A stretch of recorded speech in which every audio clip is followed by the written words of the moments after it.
राधे राधे। हरे कृष्णा। कैसे हो आप सभी लोग? आशा करती हूँ आप सभी परम मंगल में होगे, स्वस्थ होगे, अच्छे होगे। सबसे पहले मैं आ चुकी हूँ अपने श्रीधाम वृंदावन वाले घर में।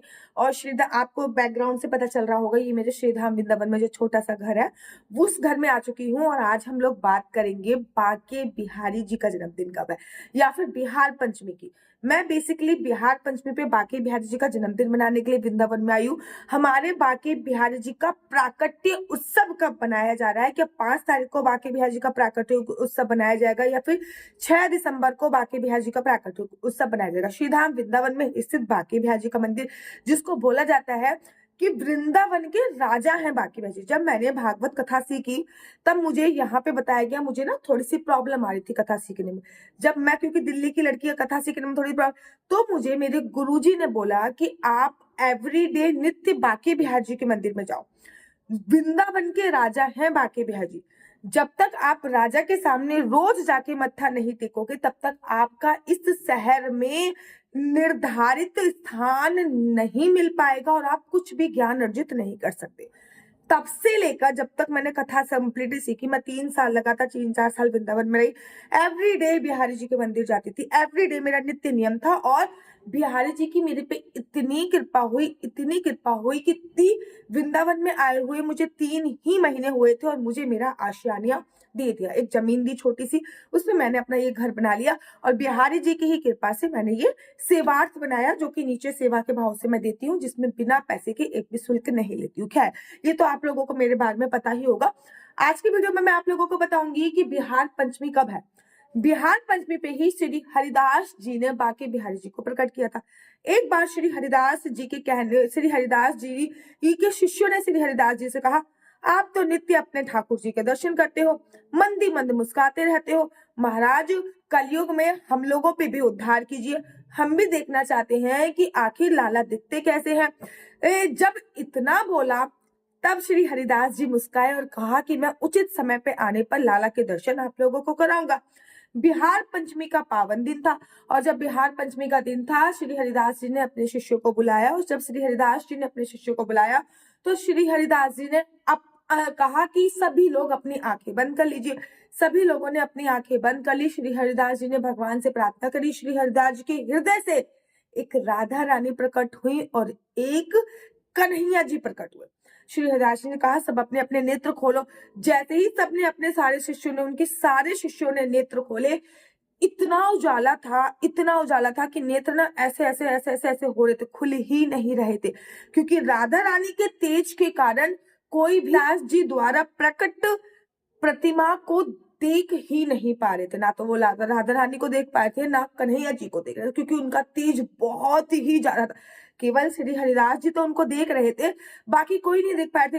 सभी के नेत्र बंद हो गए। सभी ने बोला कि महाराज, क्षमा चाहते हैं कि उजाला इतना ज्यादा है, हम लोग आंखें चकाचौंध हो गई है हम लोगों की, हम लोगों को कुछ भी नहीं दिख रहा है।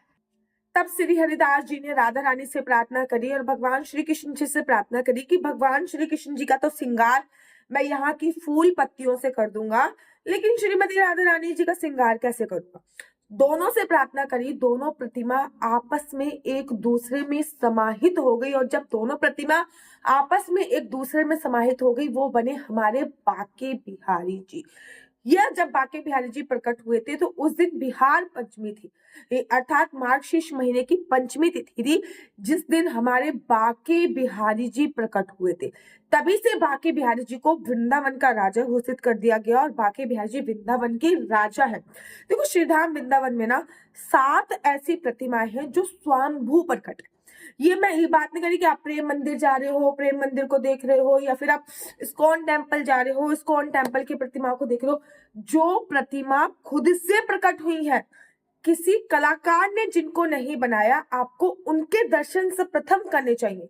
बाकी तो और भी मंदिरों से अच्छा अक्षरधाम भी है दिल्ली में, लेकिन जो असली आनंद, जो असली सुख होता है, वो वही प्रतिमाओं को देखकर होता है जो स्वतः प्रकट हुई है, किसी कारीगर द्वारा उनको बनाया नहीं गया। जैसे कि बाकी बिहारी जी की प्रतिमा है, जैसे कि राधा वल्लभ जी है, राधा दामोदर जी है, राधा माधव है और भी अनंत है। अगर आप चाहोगे कि मैं इस पर डिटेल में वीडियो बनाऊं तो मैं इस पर डिटेल में भी वीडियो बनाऊंगी। 7 ऐसी प्रतिमा है वृंदावन में जो कि स्वतः प्रकट है, जिसको किसी कारीगर के द्वारा निर्मित नहीं किया गया।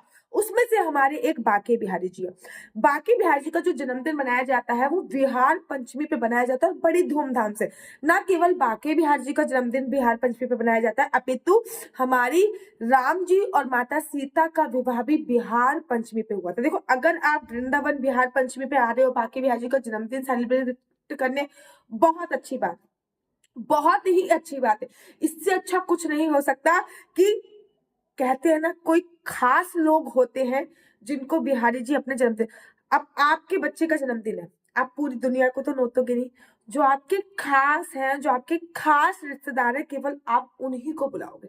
तो जिनको बिहारी जी अपने जन्मदिन पे बुलाते हैं वही उनके धाम, उनके घर वृंदावन आ पाते हैं। अगर आप वृंदावन आ रहे हो तो बहुत सर्वोत्तम है।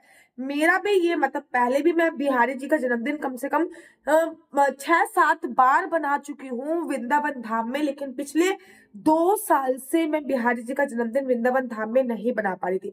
इस बार संयोग से मैं वृंदावन धाम पुणे से आई, पुणे से नहीं, मैं द्वारकाधीश के दर्शन करके, सोमनाथ के दर्शन करके, नागेश्वर ज्योतिर्लिंग के दर्शन करके तब वृंदावन आई हूँ। और बिहारी जी के जन्मदिन, ऐसा संयोग बना कि बिहारी जी का जन्मदिन भी है और मैं वृंदावन धाम में हूँ। ठीक है ना? तो आप लोग अगर आप आना चाहते हो तो सबसे सर्वोत्तम। अगर आप, बहुत सारे लोग हैं कि जो शारीरिक रूप से सक्षम भी नहीं है, आर्थिक रूप से सक्षम नहीं है, वो अपने घर पे लड्डू गोपाल के साथ भी बिहारी जी का जो जन्मदिन है वो बना सकते हैं। सबसे पहले मैं आपको बता दूं कि आखिर बिहार पंचमी कब है, और फिर अपने घर पे आपको बाल गोपाल लड्डू गोपाल के साथ कैसे बिहारी जी का जन्मदिन मनाना है, वो किसी और वीडियो के माध्यम से मैं आपको बताऊंगी। बिहारी जी का जो जन्मदिन है अर्थात बिहार पंचमी जो है, वो के अनुसार जो पंचमी तिथि प्रारंभ हो रही है वो 5 दिसंबर को सुबह सुबह 12:30 बजे के आसपास हो रही है। पंचमी तिथि का जो विश्राम हो रहा है वो 6 सितंबर को हो रहा है और 6 सितंबर को 12:07 के आसपास हो रहा है।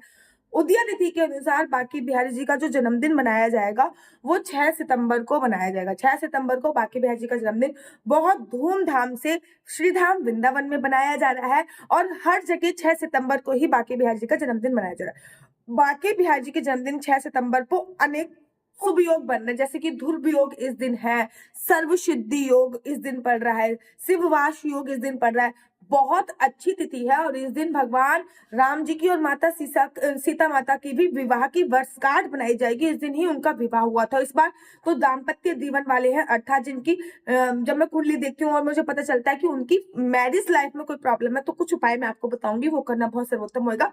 नेक्स्ट वीडियो में मैं आपको ये बताऊंगी कि घर पे रह के बिहार पंचमी पर अर्थात बाकी बिहारी जी के प्राकट्य उत्सव पे आप क्या कर सकते हैं।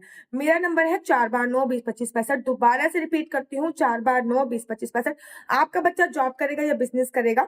बिजनेस करेगा तो किस क्षेत्र में बिजनेस करेगा, किस चीज की वो उसको पढ़ाई करनी चाहिए ताकि वो अपनी पढ़ाई में ऊपर आगे जा सके, किस चीज में उसको सफलता मिलेगी, जॉब में, बिजनेस में, क्या सरकारी नौकरी का योग है या नहीं है, क्या विदेश जाने का कोई योग है या नहीं है, ये सभी जानकारी मैं आपको ये सभी जानकारी मैं आपको कुंडली के माध्यम से प्रोवाइड कराती हूँ। लेकिन याद रखिए, कुंडली दिखाना बिल्कुल भी फ्री नहीं है, कुंडली दिखाने के थोड़े से चार्जेस हैं। इस नंबर पे मुझसे किसी भी प्रकार से क्वेश्चन आंसर पूछने के लिए फोन मत कीजिएगा। इस नंबर केवल ये नंबर जो है वो कुंडली दिखाने के लिए है। आपका शादी का योग कब बन रहा है, संतान प्राप्ति का योग कब बन रहा है, आपके बच्चे का आगे फ्यूचर क्या होने वाला है, संतान प्राप्ति कितनी है, क्या नॉर्मल ट्रीटमेंट से संभव होगी या फिर बेसिकली वैसे ही संतान प्राप्ति, ये सभी जानकारी मैं आपको कुंडली के माध्यम से प्रोवाइड कराती हूँ। लेकिन कुंडली दिखाने के लिए थोड़े से चार्जेस है। अगर आप लोग अपनी कुंडली मुझसे दिखवाना चाहते हैं तो मेरे नंबर पे दिए हुए नंबर पे आप मुझसे व्हाट्सअप कर सकते हैं या फोन कर सकते हैं। अगर आपको मेरी वीडियो अच्छी लगती है तो आप अपना यूट्यूब चैनल हरि बोल को लाइक शेयर सब्सक्राइब करना बिल्कुल भी मत भूलिए। तब तक के लिए मुझे दीजिए इजाजत। राधे राधे, हरे कृष्णा, हरे